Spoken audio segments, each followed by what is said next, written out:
మల్లికార్జున్. ఈరోజు మనం నిర్వహించుకున్న ఈ పరీక్షకు అందరికీ కారణం మల్లికార్జున్ గారు. జనహిత సంస్థ నుండి మన పాఠశాలకి వచ్చారు. వారికి అలాగే మా పాఠశాల ఉపాధ్యాయులందరూ కూడా నమస్కారం. చిన్నారి విద్యార్థులకు శుభాకాంక్షలు. గత 25 రోజుల క్రితం మన పాఠశాలకి మల్లికార్జున గారు రావడం జరిగింది. ఈ రామాయణం పైన ఇట్లా ఒక ఎగ్జామ్ పెడదామని అడగడం జరిగింది.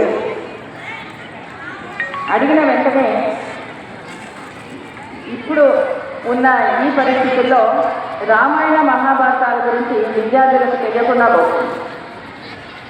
ఎంతో విలువలతో కూడిన ఈ రెండు ఇతిహాసాలు, రామాయణము మహాభారతం, ఈ రెండు కూడా ఇతిహాసాలు, పురాణ గాథలు. వీటి నుండి నేర్చుకోవాల్సిన విషయాలు చాలా ఉన్నాయి. అలాంటి విలువలతో కూడిన ఈ గ్రంథాలలో ఉండే ఆ పాత్రల గురించి, వారి యొక్క వ్యక్తిత్వాల గురించి నేర్చుకోవాల్సిన అవసరం ఎంతైనా ఉంది. అది ఎప్పటికీ కూడా మనకు కాలం ఎంత మారుతున్నప్పటికీ మారిన కాలానికి అనుగుణంగా మనం అనువర్తించుకుని ఆ విధంగా నడుచుకున్నట్లయితే ప్రతి వ్యక్తి యొక్క వ్యక్తిత్వం